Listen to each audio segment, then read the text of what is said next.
তাওয়া জালি কিংবা খোলা জালি যেটাই বলি না কেন, এটা খেতে কিন্তু ভীষণ মজার। মাত্র 1 মিনিটে 2টি উপকরণ দিয়ে আজকের এই খোলা জালি রেসিপিটি আপনাদের সাথে শেয়ার করব। কি অবাক হচ্ছেন? হ্যাঁ, জাস্ট 1 মিনিট করে সময় লাগবে এই খোলা জালি পিঠাগুলি বানিয়ে নিতে। আর ডিম ছাড়া কিন্তু আজকের খোলা জালি রেসিপিটি আপনাদের সাথে শেয়ার করব। আর গত ভিডিওতে যে খোলা জালি রেসিপিগুলি শেয়ার করেছিলাম সেখানে কিন্তু অনেকেই কমেন্ট করেছিলেন যে ডিম ছাড়া বানিয়ে নেওয়া যাবে কিনা।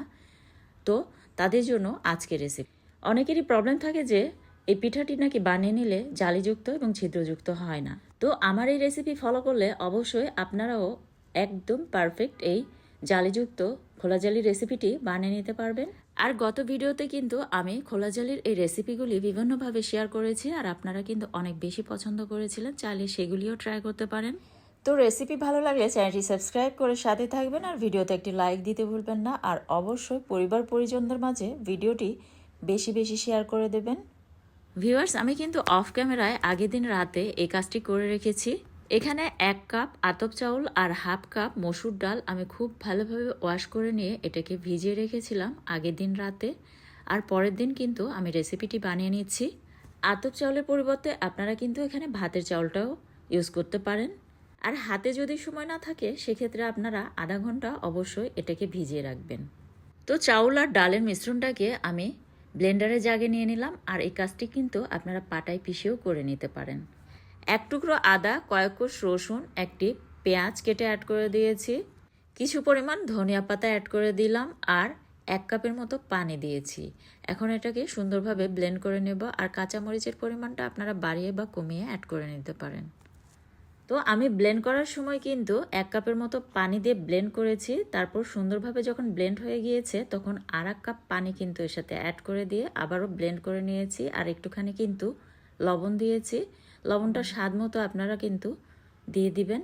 তো কনসিস্টেন্সিটা দেখে বুঝতে পারছেন এটা কিন্তু একটু পাতলা টাইপের করে বানিয়ে নিতে হবে। তো এদিকে চুলায় একটা প্যান বসিয়ে দিয়েছি, আর প্যানটাকে কিন্তু খুব ভালোভাবে আগে গরম করে নিতে হবে। তারপরে প্যানে একটু পানি ছিটিয়ে দিয়েছি, তারপর টিস্যু পেপার দিয়ে মুছে নিয়েছি প্যানটাকে খুব ভালোভাবে একটুখানি তেল দিয়ে। আর যাদের পিঠা জালি এবং ছিদ্রযুক্ত হয় না তাদেরকে বলে দিচ্ছি, অবশ্যই প্যানটা কিন্তু আগে খুব ভালোভাবে গরম করে নিয়ে ব্যাটারটা ছেড়ে দিয়ে কিন্তু এভাবে ছড়িয়ে দিতে হবে। তাহলে কিন্তু এটা অসংখ্য জালিযুক্ত এবং ছিদ্রযুক্ত হবে। তো 30 থেকে 40 সেকেন্ড পর কিন্তু উপরের সাইডটা যখন এরকম শুকিয়ে যাবে ঠিক সেই পর্যায়ে একটুখানি তেল ব্রাশ করে নিতে হবে। আপনারা চাইলে কাপড়ের সাহায্যেও কিন্তু এভাবে উপরে একটু তেল মাখিয়ে নিতে পারেন। তারপরে এটাকে উল্টিয়ে দিচ্ছি, আর দেখতে পাচ্ছেন কতটা জালিযুক্ত এবং ছিদ্রযুক্ত হয়েছে। আর একটুখানি তেল মাখিয়ে দিলে কিন্তু এটা অনেকটাই ক্রিস্পি হয়। আর কতটা জালিযুক্ত হয়েছে তা দেখে বুঝতে পারছেন। তো এটাকে যদি বেশি মুচমুচে করে নিতে চান সেক্ষেত্রে কিন্তু আপনারা 2 থেকে আড়াই মিনিটের মতো এক একটি পিঠা চুলার পাওয়ারটা মিডিয়ামে রেখে ভেজে নিতে হবে। তাহলে কিন্তু এটা অনেকটাই ক্রিস্পি হবে। আর এটা কিন্তু অনেকক্ষণ পর্যন্ত ক্রিস্পি থাকে। তো দেখে বুঝতে পারছেন কতটা ক্রিস্পি হয়েছে আর কতটা জালিযুক্ত হয়েছে। প্রথম পিঠাটি কিন্তু অনেকটাই পারফেক্ট হয়েছে। তো আপনাদের সুবিধার্থে আমি আরেকটি পিঠা বানিয়ে দেখাচ্ছি।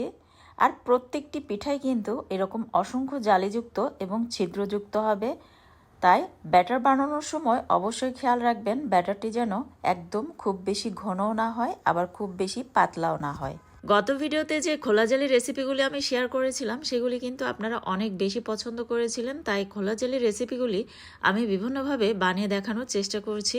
আমি কিন্তু এটাকে দেশি মুরগির কষা বোনা দিয়ে সার্ভ করেছি। আপনারা চাইলে গরুর মাংসের কষা বোনা কিংবা হাঁসের কষা বোনা দিয়েও কিন্তু বেশ মজার লাগে। আবার চাইলে চাটনি দিয়েও কিন্তু রেসিপিটি ট্রাই করতে পারেন। আর চাটনির রেসিপি কিন্তু আমার গত ভিডিওগুলিতে শেয়ার করা আছে, একটু কষ্ট করে দেখে নেবেন। আর শীত বলে কথা নয়, আমি কিন্তু মাঝের মধ্যে এই খোলা জালি রেসিপিগুলি ঝটপট বানিয়ে ফেলি যখনই খেতে মন চায়। আর বানানোটাও একদমই সহজ আর কোনো ঝামেলা ছাড়াই। আর এই চাটনি দিয়ে কিন্তু খোলা জালি রেসিপিগুলি দারুণ। আমার তো মাংসের চাইতে এই চাটনি দিয়েই খোলা জালি রেসিপিগুলি বেশি মজার লাগে। তো একটু কষ্ট করে অবশ্যই দেখে নেবেন। গত ভিডিওগুলিতে যে আমি খোলা জালি রেসিপিগুলি শেয়ার করেছিলাম সেখানে কিন্তু রেসিপিটি দেওয়া আছে। তো একটু কষ্ট করে অবশ্যই দেখে নেবেন। আর ভিডিওটি অবশ্যই বেশি বেশি শেয়ার করে দেবেন, কারণ আপনাদের এই একটি শেয়ার কিন্তু আমাকে সামনে এগিয়ে নিয়ে যেতে অনেকটাই সাহায্য করবে। আর অবশ্যই পেজ ফলো করে সাথেই থাকবেন পরবর্তী রেসিপি দেখার জন্য। আর হ্যাঁ, আপনাদের এই খোলা জালি কেমন হয়েছিল তা অবশ্যই ভিডিওর নিচে কমেন্ট বক্সে কমেন্ট করে জানাবেন। তো পরবর্তী রেসিপি দেখার আমন্ত্রণ জানিয়ে বিদায় নিচ্ছি। ধন্যবাদ সবাইকে।